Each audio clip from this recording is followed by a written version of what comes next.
271 T. Bayangkan dulu, Bang. T. T. Ibaratnya kalau abang lah dulu. T.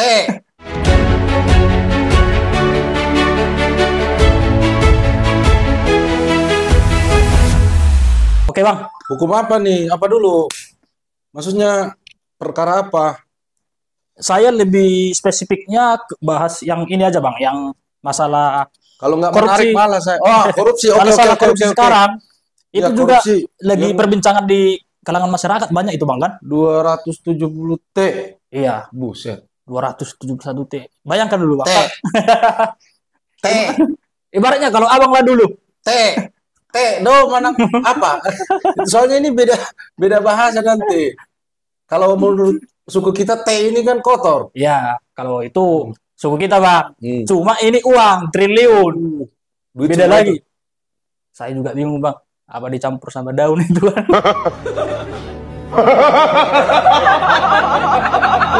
Campur daun ya. Saya nggak bisa bayangin tuh duit segitu banyak, Dinda. Iya ya. Bila mana dulu abang mempunyai uang sebanyak itu? Kira-kira mau kemanain duit ini semua? Ya mungkin ya nggak tahu juga. Udah mati duluan kali saya.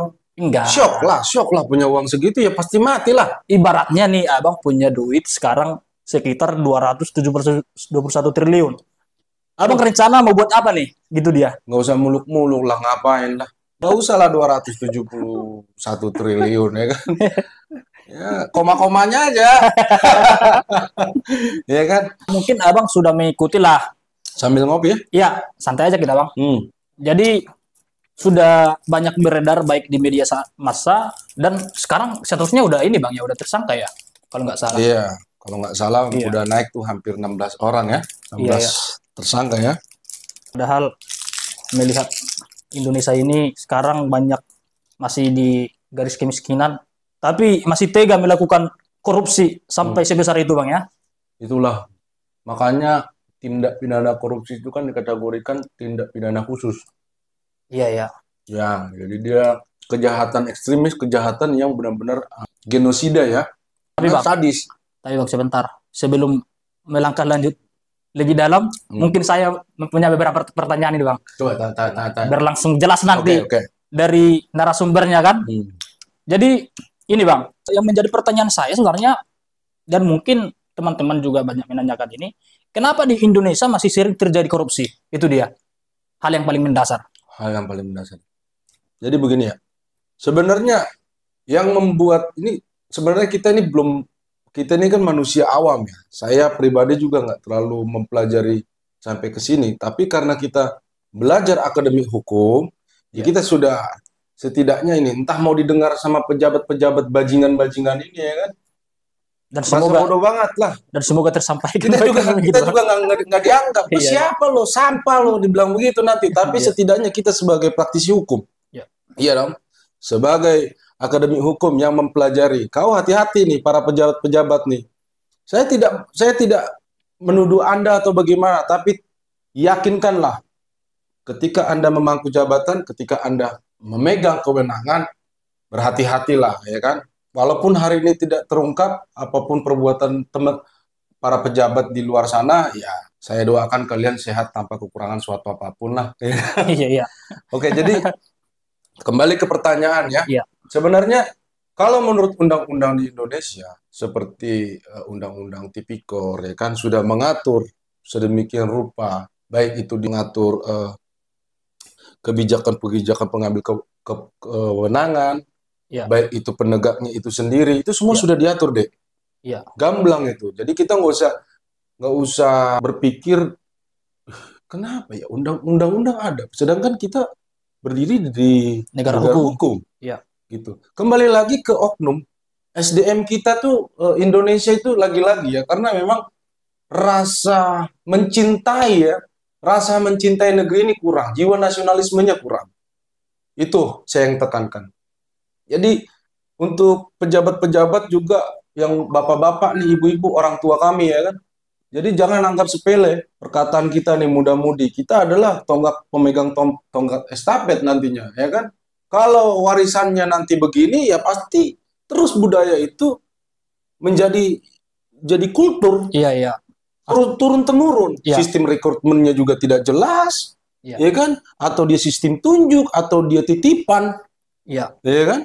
Ada di situ unsur nepotisme, ada unsur intervensi di situ. Ya gimana mau baik suatu lembaga, kan begitu. Jadi untuk bapak-bapak, ibu-ibu penegak hukum atau pemegang pemangku kewenangan, pemangku jabatan yang berkenaan dalam peristiwa-peristiwa seperti ini, coba kita buka hati dan pikiran kita. Sudah layakkah kita menjadi pejabat? Sudah baguskah kita? Tapi tidak menutup kemungkinan banyak juga yang baik. Ya, kalau itu saya percaya, Bang. Sebenarnya banyak yang baik, tapi banyak juga yang mungkin belum dapat kan gitu dia. Mungkin dia sekarang masih baik keadaannya, Bang, tapi belum dapat, bisa jadi kan. Tapi di sisi lain ya mungkin masih ada 1-2 gitu. Jadi jelas ya kenapa masih masif gitu kan? Iya. Ya itu. Jadi kembali lagi ke oknum. Dan aturannya sudah jelas sebenarnya, sudah bagus. Dan memang tingkat deteren efek bagi pelakunya. Iya, Jadi artinya undang-undang itu sudah bagus tapi kurang maksimal. Jadi menurut saya selaku akademik ya, kita lah selaku mahasiswa, kau kan masih mahasiswa nih semester 8 ya. Jadi para akademik hukum, baru para ahli hukum, praktisi hukum, memintalah agar segera mungkin DPR dalam hal ini, DPR dan pemerintah maupun presiden mensahkan suatu undang-undang atau merumuskan undang-undang itu DPR dan presiden. Iya. Jadi bersamaan, Bang ya. Iya. Jadi saya harap mungkin ini pesan-pesan kepada teman-teman mahasiswa yang sering demo atau menyampaikan aspirasi di jalanan. Demo apaan? Udahlah, itu bukan mahasiswa, mahasiswa itu. Jadi kalau memang niat tulus, kaulah sebagai aktif juga kan, demo-demo aktivis. Kalau dunia pergerakan sih masih aktif, Bang. Iya, tolonglah teman-teman adik-adik di luar sana digerakkan untuk agar pemerintah ini serius mengkaji dan mendalami tentang undang-undang perampasan aset dan undang-undang pembuktian terbalik. Iya. Ini kan, dan itu yang kalau nggak salah digaung-gaungkan oleh partai PSI, Bang ya, yang Kaisang. Karena visi misi besarnya yang pernah saya dengar juga kan arahnya ke sana, supaya mendorong undang-undang perampasan aset ini segera dibahas. Itulah gitu, mungkin dari generasi milenial sekarang kan, kita sudah melek hukum, dan seperti kita ini generasi Gen Z, generasi milenial, itu sebenarnya kita bukan bodoh-bodoh amat, ya kan? Iya. Yang bodoh itu kalian, menutup-nutupi semua akses, tidak memberikan edukasi.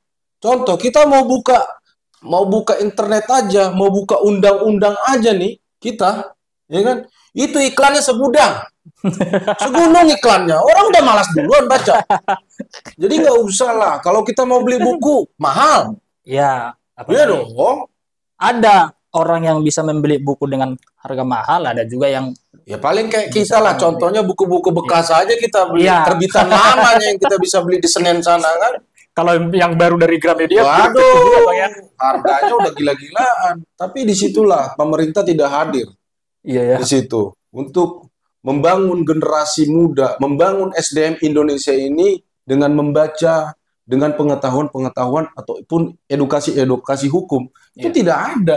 Contoh, kita kalau buka website dari Kominfo ataupun dari DPR RI atau lembaga-lembaga dari Mahkamah Agung, mana ada itu? Jelas memang itu kan cuma subkopi itu, kopi. Tapi kan lebih detail itu kalau kita ngebaca dari buku, bro. Iya. Ya, mungkin sosialisasi tentang hukum di mana-mana banyak, Bang. Tapi yang melakukan ini justru disosialisasikan kepada masyarakat, mahasiswa, pemuda di lingkungan kampus, di mana-mana banyak sosialisasi mengenai hukum, Bang. Tapi penerapannya ini yang melakukan siapa? Coba. Menurut Abang lah dulu.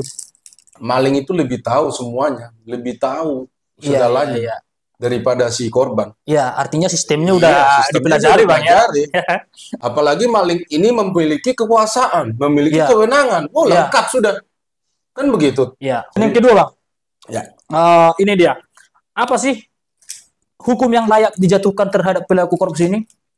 Hukum yang layak, Bang, hukum yang layak gitu. Saya pernah mendengar statement Bapak Mahmud Hende. Ya, Itu salah satu guru besar kita juga, salah satu panutan kita, Bapak Mahmud, dan juga Ahok ketika mencanangkan undang-undang pembuktian terbalik itu. Salah satu penggaung lah. Iya, yang menyuarakan lah ibaratnya. Menyuarakan. Saya apresiasi itu Pak Ahok. Nah, jadi untuk memberikan efek jerah, ada baiknya itu ya undang-undang itu direvisi. Undang-undang yang saat ini kan, ya paling hukuman 20 tahun penjara, denda 1 miliar. Iya. Iya kan? Kalau kita yang ada undang-undang saat ini, kalaupun dia maksimal hukuman mati, iya kan? Hukuman mati itu belum tentu diterapkan. Nanti ada pembelaan dari kuasa hukum si tersangka atau terdakwa. Iya, bicara HAM lagi kembali ke HAM kan begitu. Cuma dendanya itu hanya 1 miliar atau maksimal 2 miliar, atau dalam hukum KUHP di kategori 8 itu maksimalnya berapa? Paling 10 miliar atau 1 miliar sampai sekian. Lah, kecuali hakim memutuskan lain. Ya. Tapi kan hakim ini juga nanti bisa bermain di dalamnya. Padahal lembaga kehakiman ini yang paling tonggak dari pemegang puncak daripada tatanan hukum yang ada saat ini. Disinilah hakim itu nanti menjadi tolok ukur, menjadi pengambil putusan yang paling adil seadil-adilnya. Iya. Contoh kita bayangkan begini. Kita bandingkan ya. 271 triliun diduga nih ya, dugaan sementara ini bahkan bisa lebih. Iya. Negara mengalami kerugian yang dilakukan oleh para koruptor. Beberapa koruptor ini melalui badan hukum, melalui perorangan, baik itu instansi pemerintahan maupun swasta, ya kan, mengakibatkan kerusakan tanah, kerusakan sumber daya alam Indonesia yang diduga merugikan sebesar 271 triliun. Iya. Kita bisa bayangkan uang sebesar itu, negara sebagai penyelenggara, kan penyelenggara negara, iya, harusnya bertindak tegas. Oh, karena kau udah merugikan segitu, harusnya jatah buat rakyat Indonesia. Dalam hal ini pemerintah harus tegas, lembaga eksekutif maupun lembaga legislatif, wakil rakyat, dan lembaga yudikatif. Dan kita 3 sistem ini harus intens nih untuk dalam hal perkara ini. Fokuslah, jangan berfokus kepada pemilu ini dulu lah. Apalagi sekarang ini masih banyak masyarakat yang mungkin tidurnya di pinggir jalan, ini kan di kolong jembatan, Bang ya. Apalagi seperti di kota Jakarta ini kita lihat. Menurut Abang ada nggak campur tangan pejabat? Menurut Abang ya, ada nggak kira-kira? Iya pasti ada. Ya kalau saya bilang orang-orang dalam lah, kita bilang orda kalau sekarang ini bahasanya orda. Karena nggak mungkin, kalau saya berpikir Bang, tidak mungkin sampai 271 triliun bisa seseorang melakukan korupsi. Estimasi yang diakibatkan merugikan negara, duitnya nggak tahu kemana karena dia berbentuk apa? Berbentuk sumber daya. Oh, berarti diestimasikan secara keseluruhan Bang ya? Oh, jadi kita bukan duitnya nggak utuh 200, maksudnya fisiknya nggak kelihatan itu uang. Karena cuman tingkat kerugiannya. Oh, berarti estimasi dihitung secara keseluruhan. Estimasi yang dapat merugikan atau yang merugikan negara begitu Bang. Jadi nah, kalau kayak begini kan sebanding nggak dia? Kalau tadi pertanyaannya, ada nggak ordal gitu orang dalam? Ya, tidak menutup kemungkinan. Itu tanda kutip Bang ya. Artinya kita berasumsi kan gitu, dia nggak salah juga berasumsi kan. Karena yang korupsi ini kan besar. Ini yang terbesar di Indonesia loh Bang. Iya, maksudnya lagi-lagi kan kita menyuarakan ya. Bagus juga nih temanya, topiknya bagus. Jadi kita menyuarakan agar pemerintah dalam hal ini fokus, ya kan, untuk menangani kasus ini karena memang dampaknya sangat merugikan Indonesia.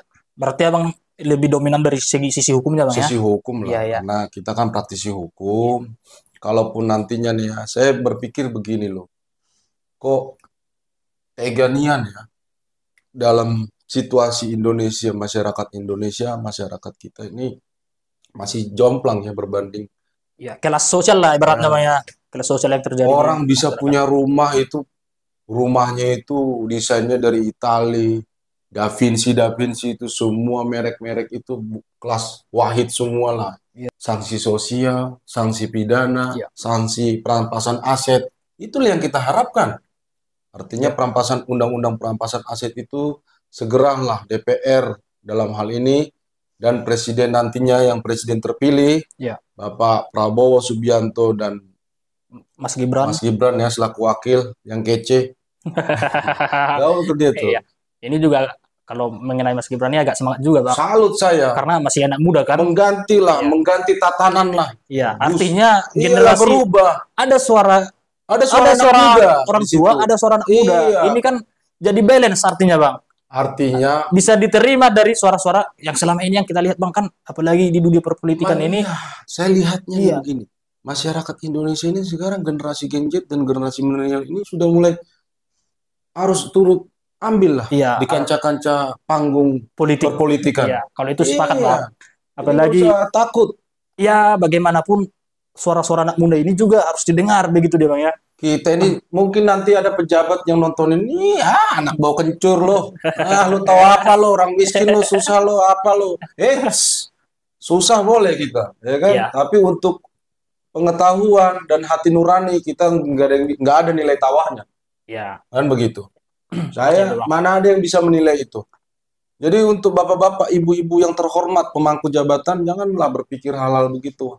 Anda bisa terhormat, Anda bisa dihargai ketika Anda menyayangi kita-kita ini, muda-mudi ini, memberikan contoh yang baik. Karena apa? Nanti ketika budaya-budaya yang sudah lalu ini, kita mau putus. Kita generasi muda sepakat memutus rantai ini. Iya. Budaya-budaya yang sudah dianut beberapa tahun, berapa dekade ini kan? Dari turun-temurun, dari zamannya raja-raja, dari zamannya kerajaan itu sudah ada. Suap menyuap, korupsi, penggelapan itu sudah ada dari zaman kerajaan. Tapi kita meminimalis lah. Kita melihat kesenjangan sosial itu kan masih sangat terlihat di depan mata, masih jelas begitu dia, Bang. Oke, lanjut, Bang, pertanyaannya. Jadi sejauh ini menurut Abang bagaimana nih penerapan hukum tipikor di Indonesia ini? Tindak pidana korupsi. Tindak pidana korupsi ini hukumnya, maksudnya undang-undang tipikor atau penerapan undang-undangnya? Penerapan undang-undangnya, Bang. Kalau penerapan undang-undang kepada orang-orang yang melakukan pelaku-pelaku tindak korupsi ini. Jadi kan ini secara luas sih sebenarnya penerapan lah ibarat. Biar jelas ya. Jadi kalau undang-undang tindak pidana korupsi itu lebih ke pejabatnya atau oknumnya dari 3 matra tadi. Ya. Nah, tapi kalau undang-undang untuk mengatur tindak pidana korupsinya itu tercantum di Undang-Undang Nomor 20 Tahun 2021. Kalau tidak salah ya, koreksi saya juga nanti di pasal 604 itu kalau tidak salah itu ancaman pidananya 20 tahun penjara dan denda maksimalnya itu kalau tidak salah 1 sampai 2 miliar lah. Jadi mungkin itu nanti yang diterapkan oleh pengadilan. Undang-undang ini. Ya. Artinya sebandingkah pasal ini dengan perbuatan para koruptor ini. Nah, itulah yang kita harapkan dari pengambil kebijakan, keputusan. Dalam hal ini majelis hakim. Iya, di pengadilan, Bang, ya. Tapi saya yakin majelis hakim berartinya berkata lain. Tapi bila mana, Bang, secara undang-undang sudah diatur, apakah hakim bisa menentukan hukumnya lebih dari batas yang telah? Ya, setidak-tidaknya kan seminim-minimnya kan 3/4. Oh iya. Ada juga. Nanti kan hakim itu mempertimbangkan itu segala upaya atau segala perbuatan yang dihadirkan, dibuktikan di persidangan nanti, itulah menjadi rujukan hakim untuk mengambil keputusan dalam suatu perkara tindak pidana korupsi. Kan begitu. Tapi kalau ini yang saya khawatirkan gitu loh, Dek. Kekhawatiran kita ini loh. Ya udah, karena undang-undangnya cuma hanya 20 tahun penjara dan denda 2 miliar, ya udah, gue jalanin aja. Misalnya si A Sebut aja Bang, suami Sandra Dewi gitu dia kan. Jadi ya, misalnya dia diputuslah dia oleh majelis hakim dengan pidana 20 tahun penjara dan denda sebesar 2 miliar rupiah. Lah dia udah korupsi, katakanlah bagiannya dia itu 100 triliun. Gak usah 100 triliun. 10 triliun lah bagiannya dia.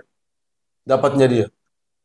Sebanding nggak dengan 20 tahun penjara dan denda 2 miliar? Itu yang saya maksud. Untuk mencapai suatu keadilan, itulah yang dipertimbangkan. Nah, itu. Jadi jangan lari dia. Agar dia, ya kan ini apa gunanya nih? Biar nggak miring gini loh, biar nggak berat begini dia. Iya. Berat sebelah Bang ya. Jadi dia biar adil sesuai dengan perbuatannya dia. Iya. Nah, maka dari itu dibutuhkanlah undang-undang tadi, undang-undang perampasan aset. Iya. Nah, turunannya apa? Undang-undang pembuktian terbalik. Ketika dia tidak bisa membuktikan ini, aset-asetnya ini, harta bergerak maupun harta tidak bergeraknya ini, latar belakangnya dari mana, diambil oleh negara. Dikembalikan lagi ke negara. Dan dipergunakanlah uang ini atau hasil uang nanti itu untuk kepentingan rakyat. Iya, sepakat. Itu yang saya maksud. Supaya oknum ini juga jera gitu dia ya. Dan ketika perampasan aset ini dilakukan, otomatis si pejabat ini atau si oknum ini sudah miskin. Begitu dia. Dan dampaknya juga untuk bakal calon korupsi yang di kemudian hari. Saya ingin bercerita sedikit ya. Dari perbandingan dengan negara-negara lain. Belanda itu minim dengan pegunungan. Negara Swiss itu hampir tidak punya lautan. Jepang minim dengan sumber daya mineral. Tapi di balik itu semua, kenapa mereka bisa menjadi negara artinya nggak usah didaya lah, artinya mampu berdiri. Negara maju lah, ibaratnya negara maju. Singapura tak banyak memiliki daratan. Arab Saudi, mana ada dia lautan yang luas? Mana ada dia punya hutan yang luas? Iya. Iya kan? Itu pun lautnya dibatasi, ada batas-batas haluan negara kan? Tapi bisa menjadi negara maju. Kurang berarti, apa kiblat dunia ke Arab Saudi? Iya kan? Iya. Bukan Amerika lagi. Dari segi agama, pengetahuan apa juga tetaplah negara timur juga diperhitungkan. Iya. Tapi yang menjadi pertanyaan, apakah ini bisa jadi gara-gara faktor korupsi? Satu lagi, Israel. Iya. Israel hampir tak punya sumber daya alam. Anda bisa bayangkan digempur kanan kiri tidak itu juga bisa bertahan. Apa sih? Hanya jika kita bandingkan dengan negara kita, negara tercinta ini, ya kan? Negara tercinta kita ini sungguh-sungguh luar biasa. Segala sesuatunya ada. Sumber daya alam ada. Semua laut, darat, udara, ini kekayaan kita ini tak terhingga. Artinya kita harus mengucap syukur kepada Tuhan Yang Maha Esa bahwasanya kita diberkati. Iya kan? Iya. Nah, cuman di sisi lain kita harus menjaga juga alamnya. Jangan serakah kita. Para tersangka ini kan serakah dia, bro. Iya. Serakah, maruk. Namanya begitu, maruk. Ingin memperkaya dirinya dia secara pesat dan singkat gitu. Dan apakah Indonesia tidak maju gara-gara hal seperti ini? Salah satunya, saya bisa yakinkan itu. Salah satunya begitu banyak masif perbuatan-perbuatan yang melakukan tindak pidana korupsi, penggelapan, dan bahkan mau menangkan diri sendiri. Ya. Tuh. Artinya masih ada egosentris dalam ini Bang ya. Contoh di desa-desa itu, dana desa, kita singgung lagi lah dana desa. Itu jadi, korupsi yang masif dan terstruktur. Jadi melebar ini Bang suaranya. Bukan artinya, ini kan APBN, ya. APBD untuk dinikmati untuk masyarakat desa. Ya. Tapi faktanya di lapangan apa? Banyak baron-baron kecil di situ. Iya. Tapi kalau saya sih itu kan dari sisi politiknya Bang. Kita nggak terlalu jauh membahasnya ke arah sana kan gitu dia. Saya sih lebih dominannya membahas bagaimana sih masalah korupsi ini, begitu dia Bang.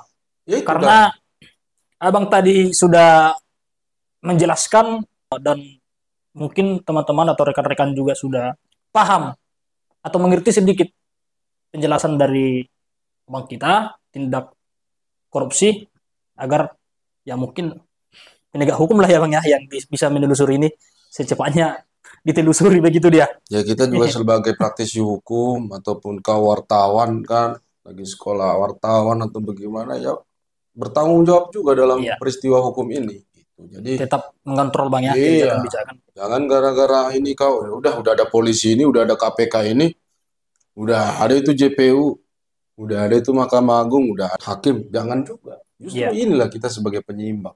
Ya, kalau itu sepakat sih Bang. Kontrol. Oke. Oke, terima kasih Bang atas waktunya dan materinya.